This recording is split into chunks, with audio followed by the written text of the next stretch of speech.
Alléluia. Seigneur, je te prie encore ce soir, prends tout. C'est bon d'être dans ta présence, c'est agréable d'être dans ta présence, mais prends tout de nous, Seigneur. Seigneur, je te prie, comme Jean-Baptiste a pu le dire, il faut que tu croisses et que je diminue. Grandis encore dans nos vies. Seigneur, merci parce que ta parole est la vie. Merci parce que tu nous appelles dans notre marche avec toi à demeurer en toi et à ce que tu demeures en nous afin qu'on porte du fruit. Je te prie, Seigneur, ce soir encore que tu puisses nous grandir en nous, que tu puisses prendre toute la place, que tu puisses venir émonder ce qui a besoin d'être émondé afin qu'on soit utile entre tes mains. Dans le nom de Jésus, je t'ai prié. Amen. Amen. Bonsoir à chacun, chacune. Bienvenue à celles et ceux qui nous suivent en ligne. Je suis heureux d'être avec vous. Heureux d'être avec vous aussi, ceux qui nous suivent ici. Heureux de partager le message de l'Évangile. J'ai besoin, vous me connaissez maintenant, de parler un peu de ma vie. C'est la vie que je connais le mieux. Et j'ai besoin de vous révéler quelque chose de surprenant sur moi. Quelque chose que beaucoup ne savaient pas.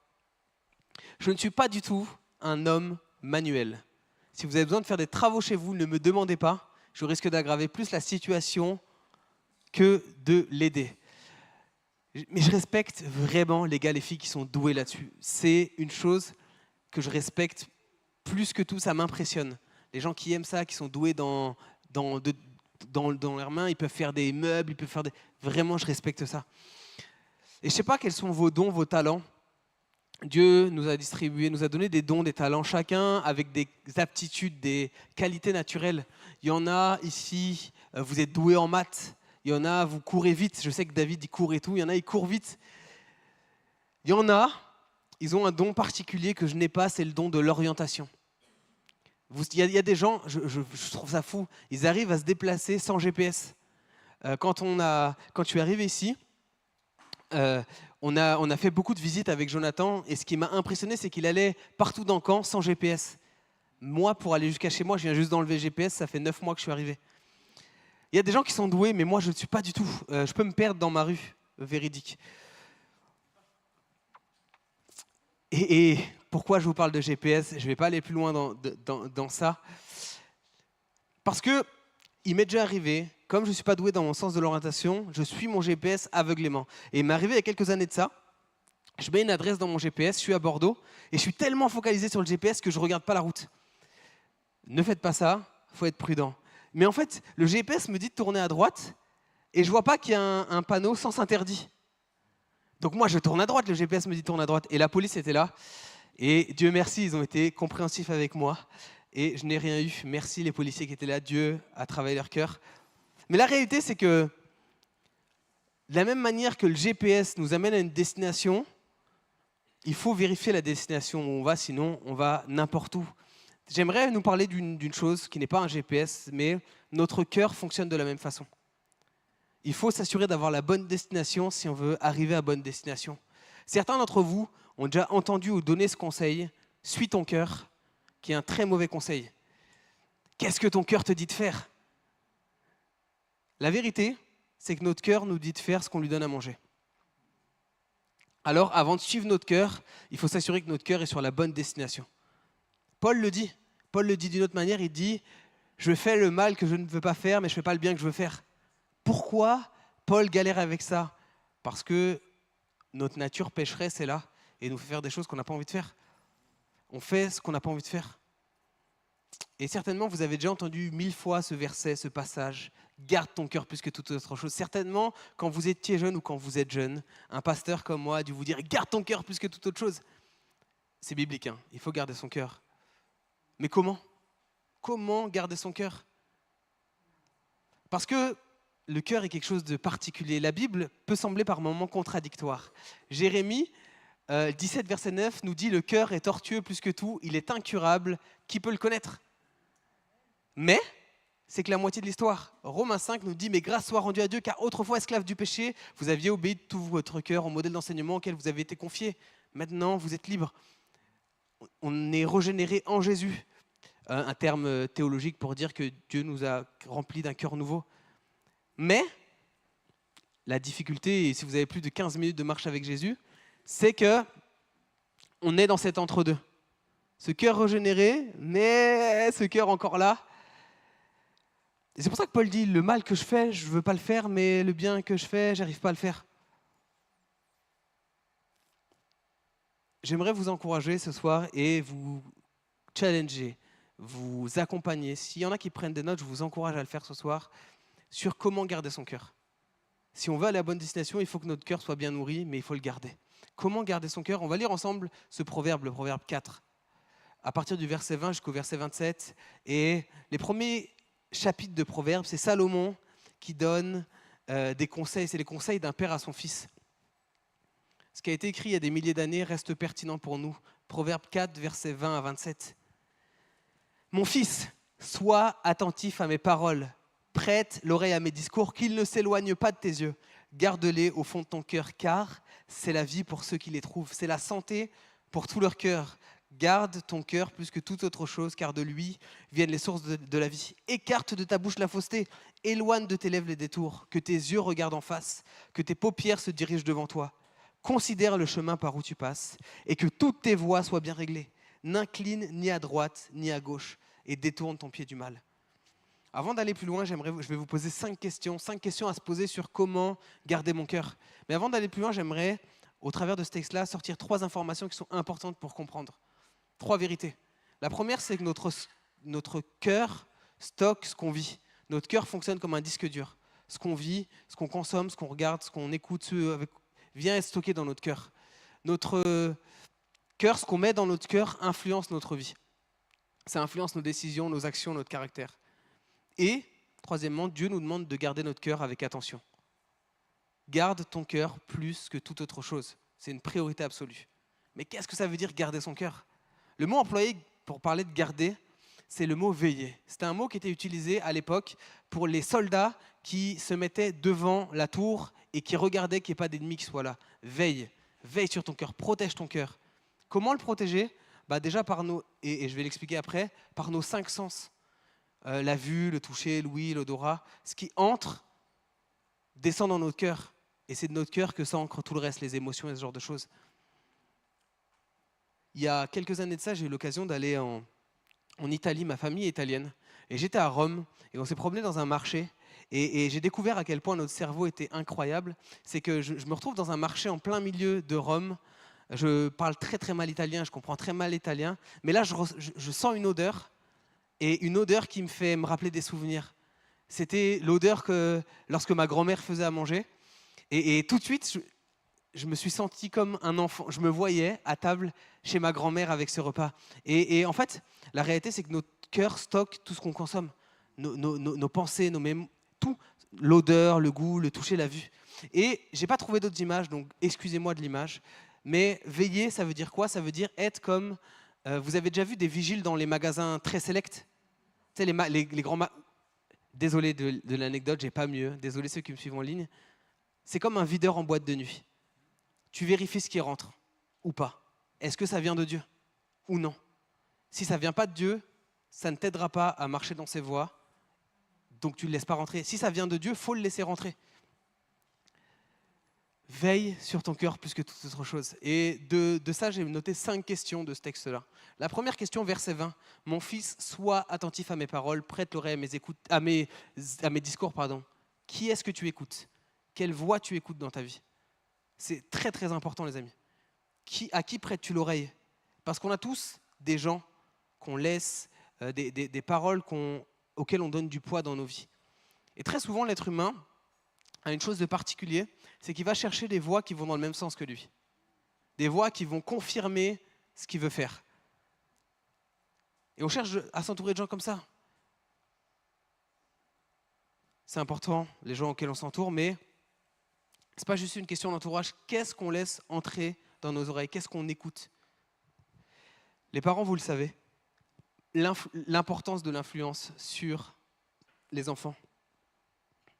Tu fais le mieux que tu peux, tu donnes le mieux que tu peux, et l'enfant va à l'école, et il vient et dit des choses que tu n'as jamais entendues et tu n'as jamais dit, parce qu'il y a une puissance dans ce qu'on écoute. Je ne veux pas rendre la chose mystique, mais c'est important.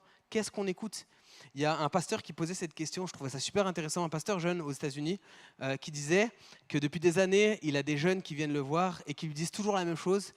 Pasteur, je ne comprends pas pourquoi j'enchaîne les relations toxiques après relations toxiques après relations toxiques. Et il disait, avec les années, il a appris à poser une question, c'est qu'est-ce que tu écoutes comme musique? Qu'est-ce que tu écoutes?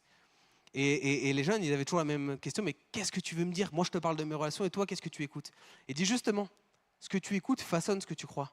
Si tu passes ta journée à écouter des musiques qui parlent de rupture, de méfiance, d'infidélité, t'étonne pas aussi que ça vient façonner ta façon de voir le monde.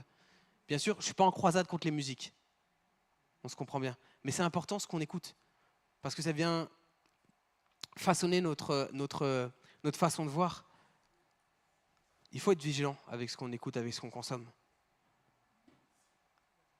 Avec les voix qu'on écoute.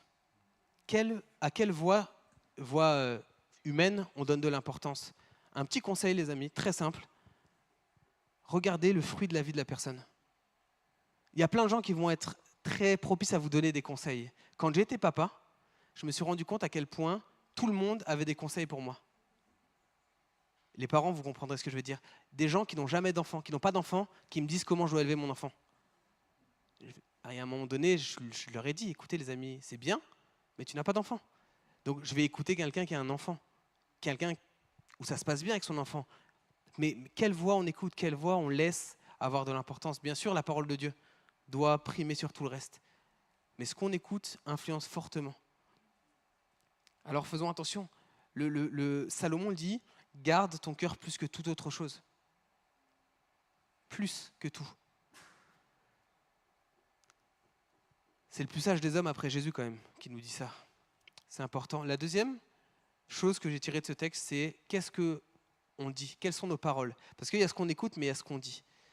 Proverbe 24, 24, écarte de ta bouche la fausseté, éloigne de tes lèvres le détour. Qu'est-ce qu'on dit? Qu'est-ce qui sort de notre bouche? Est-ce que ce qu'on dit influence vraiment nos cœurs? Oui. Parce qu'en fait, ce qu'on dit sort de notre cœur. C'est de l'abondance du cœur que la bouche parle. Ça révèle ce qu'il y a là-dedans. Les amis, les plus jeunes, si vous cherchez avec qui traîner, les enfants qui sont là, si vous cherchez avec qui traîner, écoutez la manière dont les gens parlent. Ça révèle ce qu'il y a à l'intérieur. Tu veux savoir si tu te dis, ouais, est-ce que je dois m'associer avec telle personne? Écoute ce que la personne dit sur le long terme. C'est de l'abondance du cœur que la bouche parle. Car du cœur viennent les mauvaises pensées, les meurtres, les adultères, les immoralités sexuelles, les vols, les faux témoignages, les calomnies. Et je ne suis pas là pour te mettre un fardeau. Si dans ton langage il y a des vulgarités, ce genre de choses, j'ai la solution.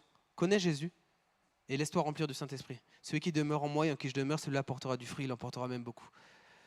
Troisièmement, où est-ce que tu regardes?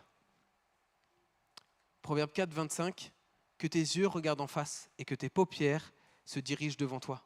où est-ce qu'on regarde? Où est-ce que notre regard est attiré? Où est-ce qu'on pose nos yeux? J'ai besoin de parler de moi, encore.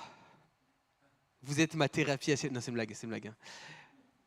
Très longtemps, dans ma vie, j'ai eu une passion, en plus du foot. J'étais passionné de catch. J'aimais le catch. Vraiment, dans mes rêves cachés, j'aurais aimé être catcheur. J'ai eu l'opportunité, mon cousin est parti au Mexique m'acheter un masque de catcheur mexicain, mais j'ai pas encore franchi le pas et je ne serai pas catcheur, vous inquiétez pas.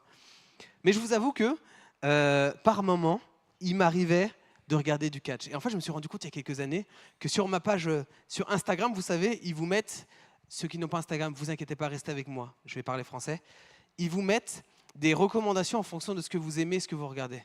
Et c'est venu me choquer, j'avais 14 versets, un catcheur. 14 versets, un catcheur. Et je me suis dit, fais attention Bonnie, parce que ce que tu regardes, tu vas te nourrir de ça de la même manière. En fait, notre cœur fonctionne comme ces réseaux sociaux. Il va demander ce avec quoi on le nourrit. Je nourris mon cœur de quelque chose, mon cœur va me redemander ça. C'est pour ça que le plus mauvais conseil qu'un être humain se dit à lui-même, c'est la dernière fois que je fais ça. Non, tu te nourris de choses et tu vas donner encore plus envie à ton cœur d'aller dans cette direction. Paul le dit comme ça, marchez par la chair et vous vous affectionnerez des choses de la chair, marchez par l'esprit et vous vous affectionnerez des choses de l'esprit. En fait, c'est quoi? C'est plus je vais marcher dans les voies de Dieu, plus mon cœur va aimer les voies de Dieu, plus je vais avoir envie de marcher dans les voies de Dieu, et c'est un cercle vertueux. À l'inverse, plus je vais marcher dans les œuvres de la chair, plus mon corps va me réclamer ça et plus je vais aller là-dedans. Où est-ce qu'on pose notre regard? C'est important, parce que plus on se nourrit, plus on va avoir envie. Vous savez, notre corps fonctionne comme les téléphones. Quand, là, mon téléphone est là, si je dis à mon téléphone, sans l'allumer, je dis, j'aimerais bien acheter un tapis, demain j'aurai des pubs de tapis, et vous aussi vous aurez des pubs de tapis sur votre téléphone parce qu'ils vous écoutent. De la même manière, notre cœur fonctionne comme ça. Ce dont on le nourrit, il va avoir envie de ça, il va vouloir plus. Qu'est-ce que tu regardes? Où est-ce que tu poses tes yeux? Comment je vais garder mon cœur pur? Et ça, c'est important, c'est à nous de veiller là-dessus. Point d'après, comment on planifie notre destination, notre chemin? Considère le chemin par où tu passes, verset 26, et que toutes tes voies soient bien réglées. C'est un appel à réfléchir sérieusement au chemin que tu empruntes. Les amis, on ne va pas grandir dans notre relation à Dieu par hasard. Tu n'arrives pas, à 50 ans, après 10 ans d'être venu à l'église sans rien faire, bim, ça y est, je suis mature spirituellement. Ça ne fonctionne pas comme ça. Qu'est-ce que je fais tous les jours? Si je veux arriver là-bas, je dois aller dans cette direction-là. Si vous voulez partir en vacances à Rome, parce que tout à l'heure je parlais d'Italie, vous allez planifier votre chemin. Vous n'allez pas prendre des routes au hasard et vous dire j'espère j'arrive à Rome. Tous les chemins mènent à Rome, c'était à l'époque. Hein. De la même manière, avec Dieu, comment je planifie mon chemin? Comment je fais? Si je veux grandir avec Dieu, qu'est-ce que je mets en place dans ma vie? Si je dis, et on est là entre nous, si je dis Dieu est ma priorité numéro 1, comment ça se reflète dans ma vie? Comment ça se reflète dans mon agenda? Je ne peux pas dire Dieu c'est le numéro 1, mais c'est le dernier dans mon temps, dans mon énergie, dans mes pensées. Comment je planifie mon chemin avec Dieu? Si je ne mets pas de temps à part avec lui, je ne grandirai pas. C'est une réalité. Hein. Comment je gère ce temps-là? J'ai un ami qui me disait ça, je trouve ça trop fou. Je parlais avec lui, il est passé par une période très compliquée, dépression. Et alors que je parlais avec lui, je lui disais, il en est sorti de ça. Et je lui dis, comment t'en es sorti? Il me fait, j'ai prié. Je dis, ah, c'est cool, t'as prié, Dieu t'a délivré d'un coup. Il me fait, non, c'est pas ça. En fait, j'ai mis en place tous les jours un temps de prière et c'est au travers de ce temps-là que Dieu est venu me restaurer petit à petit. Et en fait, je crois que tu n'arrives pas à un endroit par hasard. Planifie ton chemin. C'est ce que considère le chemin par où tu passes, que toutes tes voies soient réglées. Si tu ne le fais pas encore, je t'encourage, mets du temps à part pour Dieu, tous les jours. Et viens me voir dans un mois. Je suis persuadé que tu seras plus béni. Et si ce n'est pas le cas, satisfait ou remboursé, tu mettras plus de temps et tu seras encore plus béni. Jésus le dit comme ça, celui qui demeure en moi et en qui je demeure, celui-là portera beaucoup de fruits. Demeurer, ça demande du temps, ça demande de l'énergie, mais ça ne se fait pas par hasard. C'est intentionnel. Et dernièrement, pourquoi il nous arrive de chuter? Comment on chute? Il le dit, verset 27, n'incline ni à droite, ni à gauche. Et détourne ton pied du mal. Comment l'ennemi peut avoir de l'emprise sur nous? Quelles sont nos fragilités? Quelles sont nos faiblesses? Le conseil que je donne à tout le monde et que je me donne à moi-même, si quelque chose est mauvais, ne le touche même pas, ne le teste pas, ne le renifle même pas, n'approche pas. C'est interpellant à quel point l'être humain a tendance à banaliser les choses. Parce que mettre le pied dans les choses qui sont mauvaises, c'est donner une prise. Il y en a qui ont déjà fait de l'escalade ici. C'est donner une prise à l'ennemi dans nos vies. Je suis là, j'ouvre un peu la porte et je dis bon, ça va aller. Si on a des fragilités, soyons. C'est le seul moment où j'appelle à être radical. C'est pas avec les autres, avec nous-mêmes. Celui qui est debout, fasse attention à ne pas tomber. Qu'est-ce que je peux mettre en place? La Bible nous parle du diable comme d'un lion rugissant. Est-ce que je verrouille la porte ou est-ce que je laisse la porte entrouverte? Ça, c'est mon choix, moi. C'est ma responsabilité. Les cœurs purs dont il nous parle sont des gens qui ne laissent même pas d'emprise. Je prends un exemple. Trop souvent, il peut nous arriver d'être, admettons, ma faiblesse, c'est le chocolat. Et on est là, on achète des chocolats, des Kinder, des bons Kinder. On les met dans l'armoire et on est là, on dit « Oh Seigneur, aide-moi à pas... » Si tu ne les achètes pas, tu n'es pas tenté. On se comprend?